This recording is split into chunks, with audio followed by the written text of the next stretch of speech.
এরকম পারফেক্ট একজন ধরেন এজেন্সি বা একটা গায় দরকার যে এই জিনিসটা সলভ করে দিচ্ছে। একজন উদ্যোক্তা কি নিজে, নিজে আপনার মনে হয় এই জিনিসটা করতে পারবে? এটা খুব কঠিন কোশ্চেন। আপনি যদি একদম হার্শ ট্রুথ জানতে চান, পারবেন না। আমি কারণ এখন হচ্ছে একজন দেখেন, এখানে আমরা একটা এজেন্সি চালাচ্ছি। We are based in Bangladesh. Hmm, though we have like virtual office in US and UK.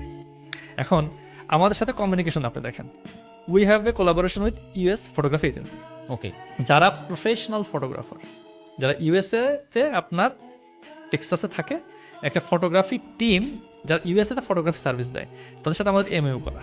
আমাদের প্রোডাক্ট ফটোগ্রাফিগুলো তোমরা করো। আপনি বলতে পারেন যে ভাই কেন না আমরা আমাদের দেশে প্রোডাক্ট এনে ফটোগ্রাফি করি। হ্যাঁ। আমিও তো চাই, আমিও তো চাই, কিন্তু দেখেন আমাদের বাংলাদেশে এই যে এক্সপোর্ট ইম্পোর্টের যে সিস্টেমটা, ডিএইচএল একটা পার্সেল যদি আমার দেশে আসে, আপনি কাস্টমস আটকাই দিবেন, আপনি আটকাই দিবেন, এটা ছাড়াইতে আমার 3 দিন ঘুরতে হবে। আমি শুরুতে একটা জিনিস ভাবতেছিলাম কেন আপনি ইউএস এর এজেন্সি দিয়ে করানো লাগতেছে? আমাদের তো বাংলাদেশে এটার হাজার, হাজার কয়েকটা কারণ আছে। Okay. প্রোডাক্ট সেল হচ্ছে কোথায়? ইউএসএ, কাস্টমার কারা? ইউএসএ, মডেল কি হবে?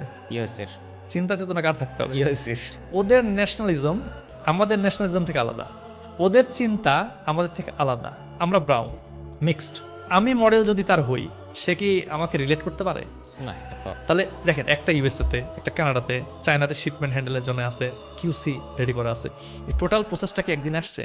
টোটাল 12 বছর লাগছে। তো আমি আপনাকে যত ইজিলি ফ্যাসিলিটেট করে দিতে পারবো, আপনি নিজেও পারবেন না। আমি যেটা শুরুতে বললাম, আমি আবার একটু খণ্ডন করি, you can do it, but it will take a lot of time.